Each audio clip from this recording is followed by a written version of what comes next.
बिस्मिल्लाहिर्रहमानिर्रहीम। मुहतरम नाज़रीन, अस्सलाम वालेकुम। ओज बिन अनक एक गैर मामूली इंसान था जिसे देखकर बड़े बड़े सरदारों की रूह कांप उठती थी। अपने उस मुनकिर को अल्लाह ताला ने हज़ारों साल की ज़िंदगी बख्शी, मगर उस वहशी ने उसे कैसे ज़ाया कर दिया, इसकी तफसील इस वीडियो में बयान की जाएगी। ओज बिन अनक दुनिया का लंबा तरीन इंसान था। उसका कद 5000 फुट था। वो काफिर था। उसकी माँ सफूरा हज़रत आदम अलैहिस्सलाम की बेटी थी और बाप का नाम अनक था। ओज बिन अनक उनके यहाँ बगैर निकाह के पैदा हुआ था। वो हज़रत आदम अलैहिस्सलाम के ज़माने से हज़रत मूसा अलैहिस्सलाम के ज़माने तक जिंदा रहा। इसकी उम्र 3500 साल हुई। हज़रत नूह अलैहिस्सलाम की कश्ती के लिए सागवान की लकड़ी शाम से लाकर देने के अच्छे अमल की वजह से उसे तूफान से बचा लिया गया।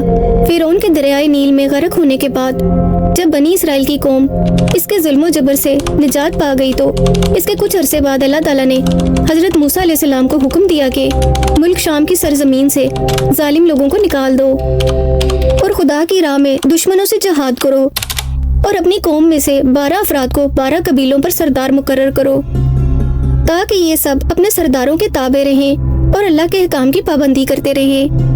हज़रत मूसा अलैहिस्सलाम ने ऐसा ही किया। अल्लाह के हुक्म के मुताबिक हज़रत मूसा अलैहिस्सलाम और हज़रत हारून अलैहिस्सलाम जहाद के लिए अपने सरदारों और कौम के साथ जब कन्नान के मुकाम पर पहुंचे तो अपने सरदारों को हुक्म दिया कि वो मुल्क शाम जाकर वहाँ के जालिम लोगों के हालात मालूम करें। ये लोग वहाँ पहुँचे और वहाँ के हालात मालूम किए तो उन्होंने वहाँ एक बहुत बड़े कदो कामत वाला इंसान देखा जिसका नाम ओज बिन अनक था। अपने तवील कद की वजह से ये शख्स जब समंदर में खड़ा होता तो पानी इसके टखनों तक होता था। ओज बिन अनक समंदर से मछलियाँ पकड़कर आसमान की तरफ करता और सूरज की तपिश से मछलियाँ भूनकर खाता था। ओज बिन अनक ने जब इन सरदारों को देखा तो इनसे मालूम किया कि तुम कहाँ से आए हो और कहाँ जा रहे हो। इन सरदारों ने जब उसे अपना हाल बयान किया तो इसने इन सबको पकड़ लिया और अपनी बीवी को दिखाने के लिए ले गया और अपनी बीवी से कहने लगा कि देखो, ये सब मुझसे लड़ने के लिए आए हैं। ये कहकर इन्हें जमीन पर रख दिया और इन्हें चूंटी की तरह पाँव से मसलने लगा। तो इसकी बीवी ने कहा कि इनको छोड़ दो, ये कमजोर और नातवा हैं, खुद ब खुद चले जाएंगे, तुम्हें इनको मारने से क्या फायदा होगा। बस ये सरदार शाम में मौजूद जालिमों और जाबरों की कसरत से डर गए। वापस आकर उन्होंने मुल्क शाम की सारी बातें और दुश्मन की कुव्वत के बारे में हज़रत मूसा अलैहिस्सलाम के गोश गुजार की और बयान किया कि वहाँ के फल बहुत बड़े हैं। अगर एक दाना अनार का निकाले तो आदमी सैर हो जाए और अगर अंगूर का एक दाना खाया जाए तो फिर दूसरा दाना ना खाया जाएगा। जो निशानियाँ और फल फ्रूट लाए वो हज़रत मूसा अलैहिस्सलाम को पेश कर दिए। हज़रत मूसा अलैहिस्सलाम ने अपने सरदारों से कहा कि ये बातें अपनी कौम के लोगों को मत बताना कि दुश्मन की कुव्वत कितनी है, क्योंकि ये लोग तो पहले ही बुज़दिल हैं और जहाज से भाग जाएंगे। हज़रत मूसा अलैहिस्सलाम के इस हुक्म पर 12 सरदारों में से सिर्फ 2 सरदार अपने वादे पर कायम रहे।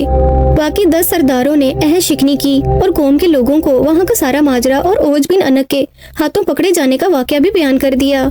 जब मूसा अलैहिस्सलाम की कौम ने ये सारा वाक़या सुना तो डरकर जहाज से कतराने लगे और मिस्र वापस जाने की तैयारी में लग गए। हज़रत मूसा अलैहिस्सलाम ने अपनी कौम से फरमाया, ए लोगो, तुम जहाज से मत घबराओ और जहाज से मत भागो, क्योंकि अल्लाह ताला ने वादा फरमाया है कि मैं तुम्हें इन काफिरों पर फतह दूंगा। जब तुम लोग अल्लाह पर यकीन रखते हो तो इस पर भरोसा क्यों नहीं करते। कौम ने कहा कि हम सारी उम्र वहाँ नहीं जाएंगे। ए मूसा, तू जान और तेरा रब जाने, दोनों जाकर इनसे लड़ो, हम तो यहीं बैठे रहेंगे। हज़रत मूसा अलैहिस्सलाम ने इनसे नाराज होकर इनके लिए अल्लाह ताला से बद्दुआ की, जिसकी वजह से शाम की फतह में 40 साल की ताखीर हुई। उस मुद्दत में बनी इसराइल के नाफरमान लोग जंगलों में भटकते रहे।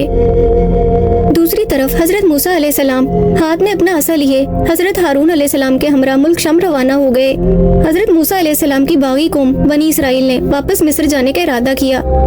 तमाम रात चलते रहे, मगर सुबह हुई कि देखा जहाँ से रवाना हुए थे अब तक वहीं पर मौजूद हैं। वो समझ गए कि हज़रत मूसा अलैहिस्सलाम की बद्दुआ से ये हाल हुआ है। तब यूशा बिन नून ने इनसे कहा कि इस मैदान में ठहर जाओ और सब्र करो और इस्तग़फ़ार पढ़ो जब तक कि हज़रत मूसा अलैहिस्सलाम शाम फतह करके वापस ना आ जाएं। बनी इसराइल की कौम के 6 लाख अफराद हज़रत मूसा अलैहिस्सलाम की बद्दुआ की वजह से 40 साल तक उस वादी से ना निकल सके जिसका नाम ती है, जो फलस्तीन, उर्दन और मिस्र के दरमियान एक मैदानी इलाका है। उधर हजरत मूसा अलैहिस्सलाम जब औज बिन अनक के शहर के नजदीक पहुंचे तो लोगों की हैबतनाक शक्लें देखकर डरे और अल्लाह की मदद मांगकर आगे बढ़े। जब औज बिन अनक ने इनको देखा तो चाहा कि पकड़कर चूंटी की तरह मसल दे। वो हजरत मूसा अलैहिस्सलाम से कहने लगा कि तू बनी इसराइल का वो सरदार है जिसने फिरौन को इसकी फौज के साथ दरियाए नील में गर्क कर दिया था। ये कहकर उसने हजरत मूसा अलैहिस्सलाम पर हमला कर दिया। हजरत मूसा अलैहिस्सलाम का कद 70 फुट था और उन्होंने 70 फुट उछलकर अपना असा, जो कि हजरत मूसा अलैहिस्सलाम के कद के बराबर था, औज बिन अनक के टखने पर मारा, जिससे वो गिर गया और हजरत मूसा अलैहिस्सलाम के साथियों ने तलवारों से सर काटकर उसे हलाक कर दिया। कहा जाता है कि औज बिन अनक की लाश 40 साल तक वहीं पर पड़ी रही। उस अरसे में उसका जिस्म गल गया और सिर्फ ढांचा बाकी रह गया। जब हजरत मूसा अलैहिस्सलाम और हजरत हारून अलैहिस्सलाम जहाज से सुरखरू होकर वापस लौटे तो औज बिन अनक के ढांचे को उठाकर दरियाए नील पर रख दिया। एक अरसे तक वो ढांचा दरियाए नील पर पुल का काम देता रहा। मोहतरम नाजरीन, अगर आपको हमारा आज का वाकया पसंद आया हो तो कमेंट करके अपनी राय का इजहार कीजिए और इस वीडियो को लाइक और शेयर कीजिए। और इस तरह की मज़ीद तारीखी, तहकीकी और मालूमाती वाक़यात के लिए हमारे चैनल इशाल इस्लामिक स्टोरीज को सब्सक्राइब कीजिए।